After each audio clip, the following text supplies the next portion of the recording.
Welcome back, everybody. Today I'm going to be making tamales. Now I have several videos on how to make tamales. I have pork, beef, chicken. Today I'm doing bean and cheese. This is a family favorite, and some of them I will add pickled jalapenos to. That is optional. So let me show you how I make them.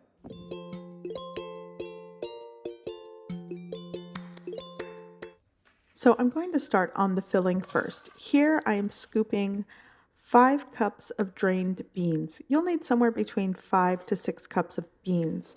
And to puree well, I'm going to add 1.5 to 2 cups of the bean broth or juice.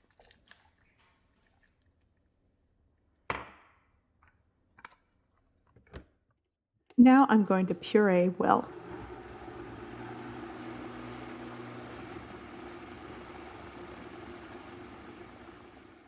To a preheated pan with oil, I'm going to add my puree. I'm also going to season and salt to taste. You can add any seasonings or flavorings to this if you prefer. I'm going to add around 1/2 teaspoon of garlic powder, 1/2 teaspoon of onion powder, salt and pepper to taste. I'm going to combine well and cook over a medium-low heat. You will need a lid or a splatter guard because this does start to pop and bubble as the liquid evaporates more. Eventually, you'll want to end up with a thick paste-like consistency and cool completely before adding to your tamales. For the masa, in a large bowl, I've added 4 cups of instant corn flour. I'm using the Maseca brand.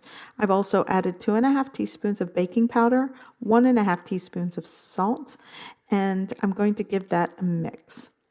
Now I'm going to add 1 cup of softened vegetable shortening. You could also use lard. And I'm going to add that and give that a mix. And little by little, I'm going to be adding around 3.5 cups of warm chicken broth. I took 3.5 cups of hot water and added 1 tablespoon of chicken bouillon powder to create the broth. Once you've added all of your liquid, you'll want to mix and whip very well for the course of 5 to 10 minutes. And once it's done, I'm just going to cover it and set it aside until I need it. For the corn husks, you'll want to at least have 50 good corn husks. Here I took a bag, it's around a pound bag, and I'm cleaning them and separating them. And once they're rinsed well, I'm adding them to a pot of boiling water. I'm going to let them boil for 30 minutes or so and just let them steep until softened. And here I have my husband helping me, just getting the right size for all of the tamales. Now I'm ready to start putting my tamales together. Here I have the masa, and for the cheese I'm using 1.5 pounds of pepper jack cheese that I cut into just long little strips. And the amount is up to you, and the type of cheese is your preference. Here I have my completely cooled bean puree and corn husks. So you'll want to take a corn husk and work with the smooth side. There's one side that's rough and one side that's smooth. On the smooth side, you'll want to spread some of your masa. Once it's spread, you'll want to make sure not to take it all the way to the top because this will sort of puff up as it cooks. So now I'm going to add some of my bean puree, and as you can see, it's almost the same consistency as the masa. I can touch it without it sticking to my hands. Now, a piece of cheese, then you're going to fold each side, overlapping each other, and then take the bottom part of the tamal and fold it up along the seam. And that's it. You could also tie it off with extra corn husk, but I find this convenient. Now I'm going to repeat the process until they're all assembled.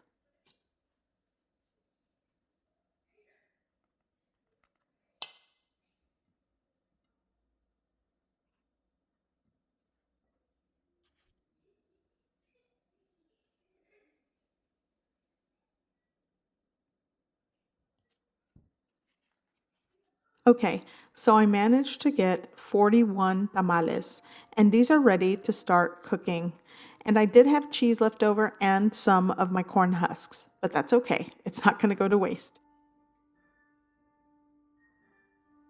In a 16-quart pot, I'm adding 2 to 2.5 liters of water. I'm going to add the little steamer plate at the bottom. And I'm going to add a stone heat-proof bowl. I'm going to flip it over and start stacking my tamales around it upright. And I thought I filmed it, but I didn't. But here's some other footage of when I made some pork tamales. So I'm going to take the extra corn husks and sort of create this umbrella over all of my tamales. Then I'm going to cover with a tea cloth, cover with a lid, and set it on the stove to bring the water up to a boil. Once the water starts to boil, I'm going to lower the heat just slightly to keep it at a rapid simmer and let it cook for 1 hour and 30 minutes. You want to make sure to start the cook time once the water starts to boil and not before. Okay, so while my tamales are cooking, I want to bring up a couple of tips and points when you are making tamales.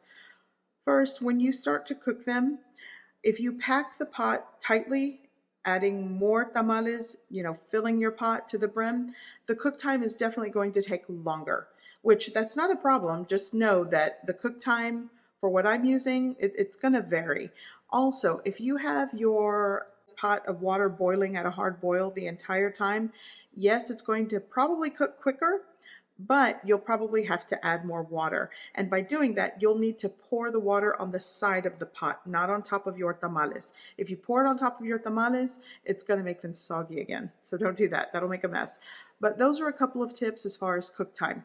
Now, while making them, there are so many methods to spreading masa. You can use a tortilla press, which I think is really popular now. It makes it a lot easier. You could also use one of the tamal masa spreaders. That works, or a spoon, a butter knife, or whatever makes you comfortable. So anyways, I hope those tips help you. Back to the tamales. Okay, so it has been an hour and a half, and check this out. All of that gooey cheese is melty, and it actually does look cooked through, but I am going to test one. The best way to know if your tamal is done is when you remove it from the corn husk and it comes out easily. If it sticks to the corn husk, then it's not done. It needs a little more cook time. But already I can tell this one is cooked through.